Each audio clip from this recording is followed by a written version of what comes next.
Devin, here with Val and Massey, and thank you for tuning in to WLKY News at 10. This evening, we will be recognizing the 65th anniversary of the Wurlitzer Jukebox Model 1015. This image shows a Wurlitzer 1015 jukebox. It was one of the most famous jukebox models in the United States. Although there were many jukebox manufacturers during the 20th century, the Rudolph Wurlitzer Company was definitely the most successful. This specific model was nicknamed the 1015 Bubbler because of the lighted round tops, the color-changing tubes, chrome accents, and domed tops of the 1015 Bubbler were among the features which made the jukebox so popular. Technology has become a huge part of today's society. This includes the iPod, the radio, and the television, all advancing from past technologies including the jukebox. The jukebox was very important to the music era in the mid-1900s. People relied on the jukebox as a source of entertainment and went to places like restaurants and bars to enjoy music. Let's take a look at a video showing how the jukebox attracted people of all ages to diners across the country.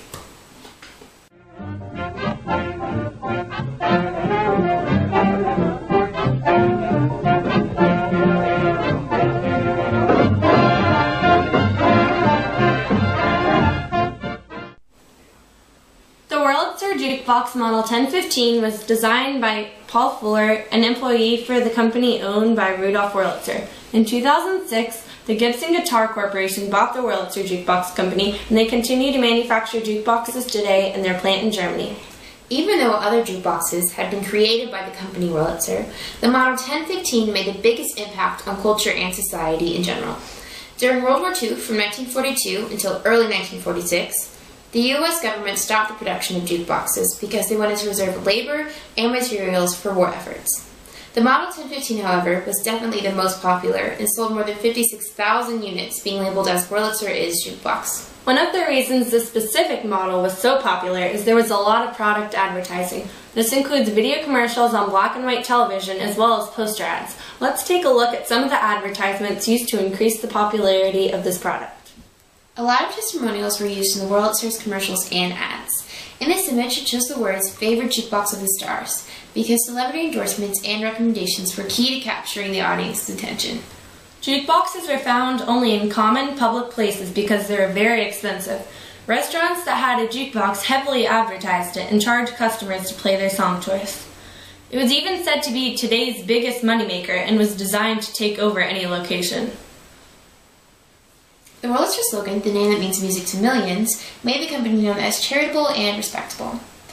This image shows an ad that was published by the Wurlitzer Company created to encourage Americans to buy World War II bombs.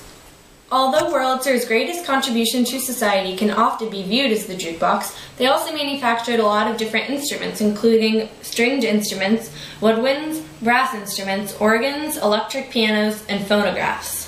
The Wurlitzers were produced in assembly line style manufacturing plants. Here is a video clip of the Wurlitzer factory located in New York.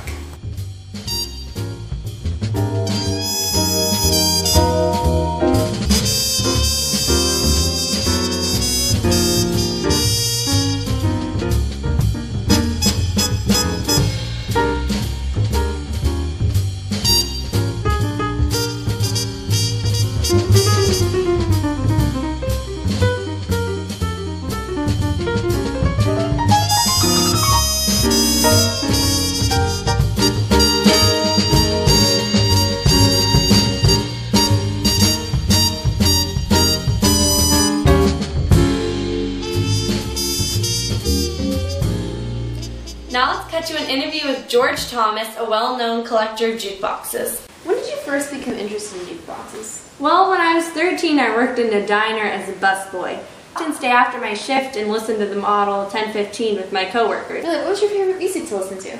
I really like Duke Ellington, Bing Crosby, and Glenn Miller.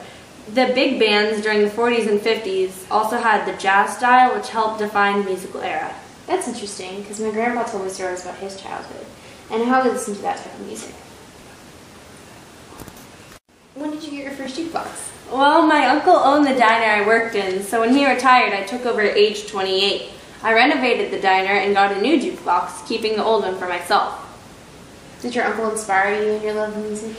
Well, since I listened to the artists so much at work, I really enjoyed having a jukebox at home, which influenced me to play the trumpet since so many of the artists played multiple instruments. Thank you for letting me talk to you. Now back to the news desk. Thank you. Please stay tuned for more news on WLKY.